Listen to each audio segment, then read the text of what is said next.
그래서 권력은 뭐다? 지배를 위한 기술이다 라고 얘기했대, 푸코가. 됐지? 자, 그럼 그 다음 그는 있잖아. 그럼 잘 봐봐. 이제 앞으로 몇 가지 권력이 나오느냐? 3가지 권력이 나오는 거야. 주권 권력. 그래서 이게 변화가는 거야. 변해가는 거. 규율 권력. 그리고 3번째가 뭐가 되는 거냐? 생명 권력.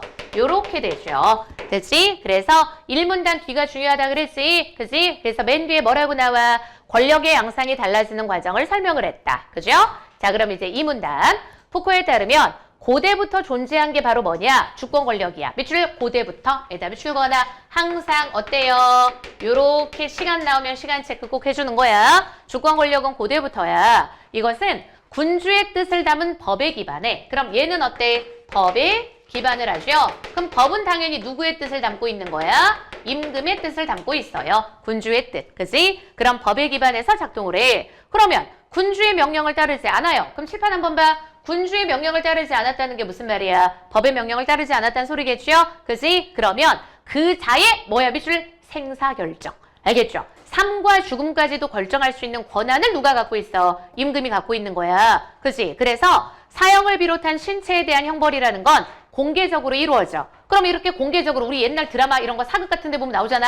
사람들 막 광장에 모여있고 그 앞에서 어떤 거야? 막 죽이는 거. 그지? 그럼 이렇게 공개적으로 이루어져서 위법자 처벌의 효과만 있는 것이 아니라 군중의 공포를 유발해서 군주에 대해서 복종을 하게 만드는 거지. 그러니까 우리 이런 걸 한자성어로 뭐라고 하는 거냐면 일벌백계라고 하거든. 그런 일벌백계의 효과가 발생하는 거야. 한 명 벌 줌으로써 100명을 경계한다. 이렇게. 그죠?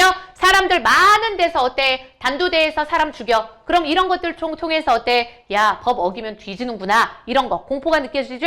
그러니까 군주에 대해서 뭐 할 수밖에 없어? 복종할 수밖에 없는 거야. 됐지? 그래서 이런 걸 일벌백계라고 해요. 됐죠?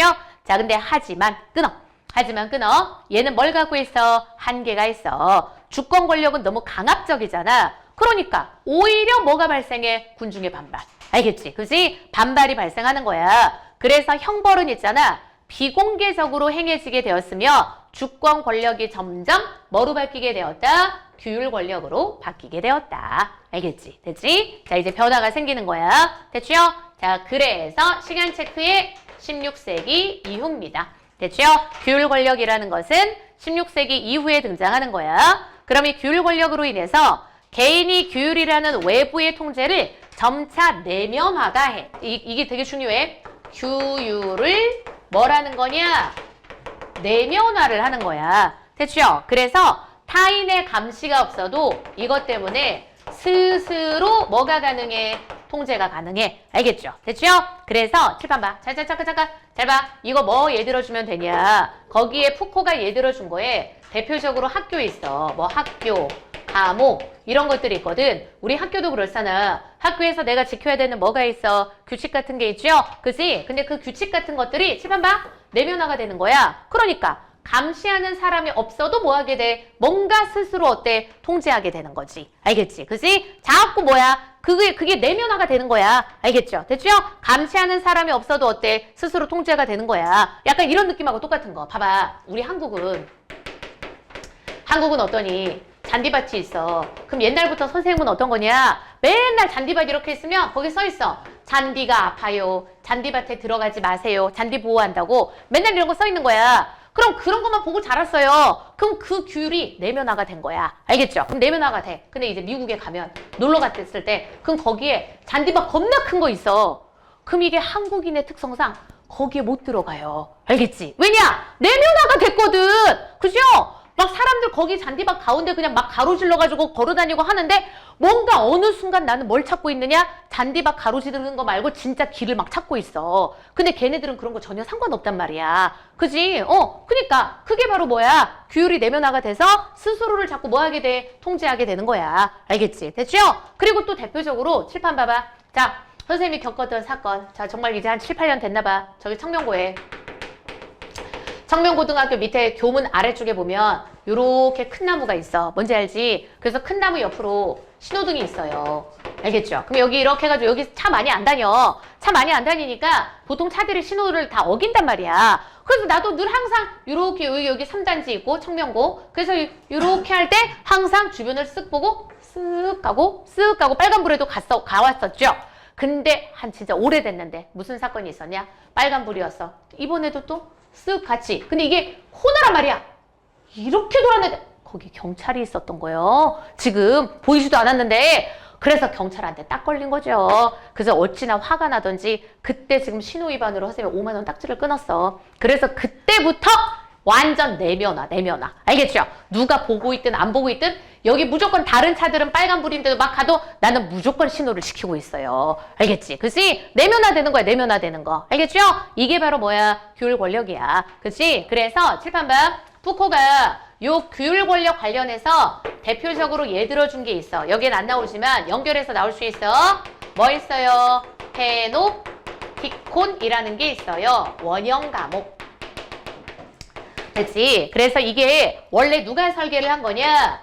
벤담이 설계를 한 거야. 우리 사탐에 나오죠? 최대 다수의 최대 행복, 공리주의자. 알겠지? 그 당시 영국에서 있잖아. 죄수들이 많아지니까 죄수들을 효율적으로 지금 이렇게 관리 감독하기 위한 감옥 설계를 한 건데 설계를 하긴 했어. 하지만 실제 현실화가 되지 못했어요. 그럼 얘가 어떤 감옥인 거냐? 가운데 이렇게 탑이 있어.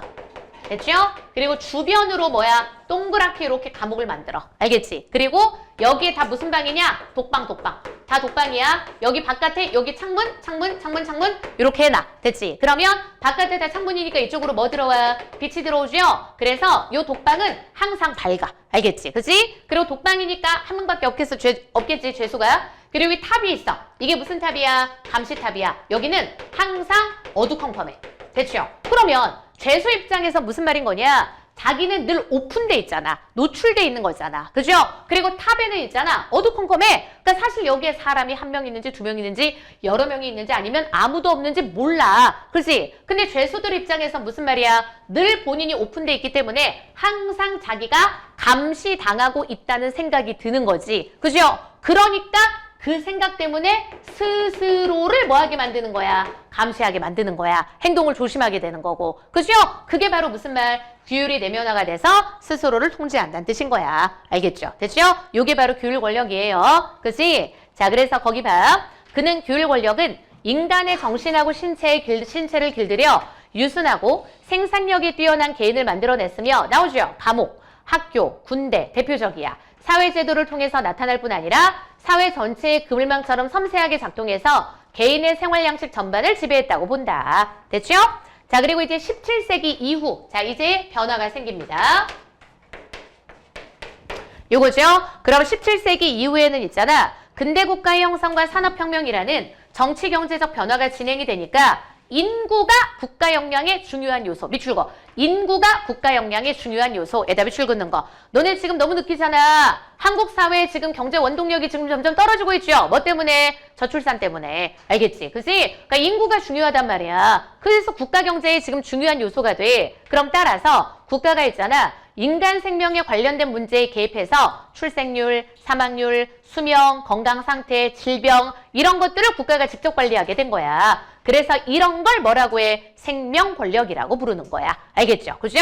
국가가 이렇게 인구 문제를 지금 관리를 해. 안정된 인구를 확보하고 조절하기 위해서 인간이라는 종의 지니는 생물학적 특성, 질병에 대해서 알고 위험 요소에 대해서 대비하는 게 필요한데 그는 생물학하고 인간 이 의학의 발전이 이걸 어느 정도 가능하게 만든 거죠. 그럼 푸코는 규율 권력과 생명 권력의 작동이 그럼 봐, 두 가지가 이렇게 작동하는 거야. 봐봐. 이거 다음에 아예 얘가 없어진 게 아니에요. 알겠죠?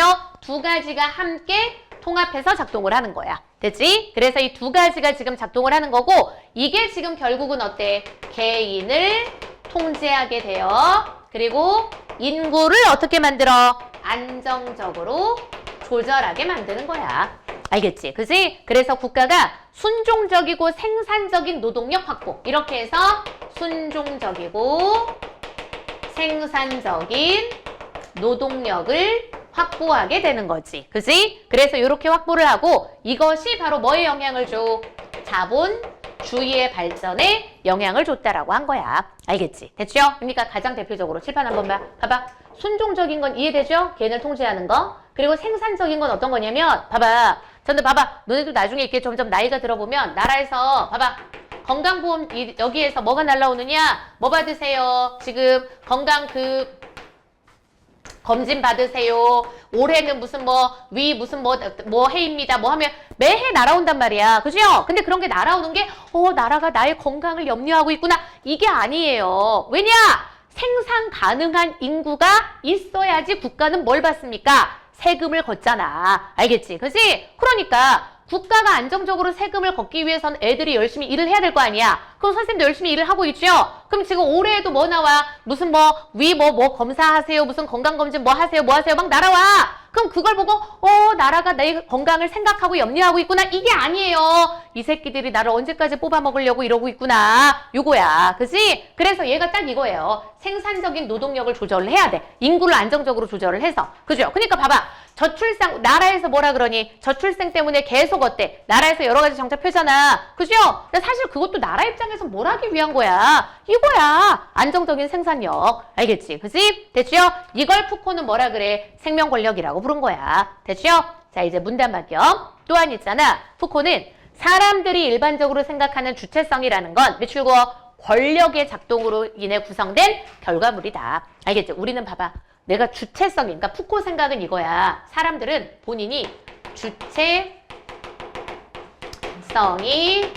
있다고 착각을 하고 있다는 거야. 알겠죠? 우린 진짜 주체성이 있는 게 아니라는 거야. 그게 뭐냐? 권력이 작동하는 방식이 개인을 최대한 통제하는 방식에서 점차 개인의 지금 방식에서 최소한의 권력만 관여해서 개인의 욕망과 방임을 허용하는 방향으로 나아갔고 그 결과 개인은 어때? 자기 스스로를 주체성을 갖고 있는 자율적인 존재로 우리는 착각하고 있다는 거지. 그러니까 봐봐. 뭘 생각하면 돼? 우리나라 무슨 정권이 있었어? 독재 정권이 있었죠? 독재 정권 때는 어떠니? 자유 이런 것들이 다 통제가 됐어. 막 통금 시간도 있고 막 이랬어. 그죠? 근데 그러다가 이게 벗어나고 지금은 어때? 민주주의 사회잖아. 근데 사실 그게 뭐냐면 민주주의 사회에서 우리가 주체성이 있다라고 착각을 하고 있다는 거야. 그지? 우린 주체성 실제 있는 거 아니래. 알겠죠? 됐죠? 그러나 푸코는 이게 허구라는 거야. 허구가 뭐야? 가짜. 알겠죠? 우리 개인은 주체성 진짜 없어. 원래 진짜 주체성은 뭐냐? 권력에 대해서 저항을 해야 돼. 그리고 저항은 권력에 대해서 새롭게 사유하고 모순을 찾아 예속되지 않으려고 하는 거야. 그리고 푸코는 이런 저항을 통해 개인이 새로운 방식으로 자기를 생성할 수 있을 때 우리는 어때? 진정한 주체성을 획득할 수 있다. 알겠죠? 그러니까 봐봐. 자, 칠판 한번 봐. 주체성이 이게 아니야. 나 자고 싶을 때 자고, 일어나고 싶을 때 일어나, 핸드폰 하고 싶을 때 핸드폰에. 이런 게 주체성이 아니야. 주체성은 어떤 거냐면 이거야. 잘 봐. 한국의 입시제도 썩었다. 알겠죠? 그럼 이제 너네 어때? 우리 효민이 여기 앞에다가 어떤 거 플랜카드 이렇게 해가지고 저기 교육청 앞에 가가지고 이제 하루 종일 1인씩 막 서 있고. 그죠? 이런 거예요, 이런 거. 그치? 그러면서 뭘 바꿔낼 수 있을 때 입시 제도의 문제점이라든가 이런 것들을 개선하고 바꿔낼 수 있을 때 그게 바로 뭐가 있는 거다? 주체성이 있는 거다. 알겠죠? 됐지? 이해되지 무슨 말인지? 오케이? 자, 그래서 오늘은 여기까지 하겠습니다. 숙제는요. 잘 봐요. 뒤에 보면 맨 뒤로 넘겨봐. 맨 뒤로 넘겨서 어디까지 풀어오는 게 숙제냐. 거기에 뒤에 변형 문제 우리 오늘 배운 데까지 다 풀어오면 돼. 알겠죠? 변형 문제 다 배운 데까지 풀어오면 돼. 알겠지? 그지? 보면 변형 문제 있어요. 그래서 배운 데까지 다 풀어오는 거야. 순서가 좀 잘못됐네요.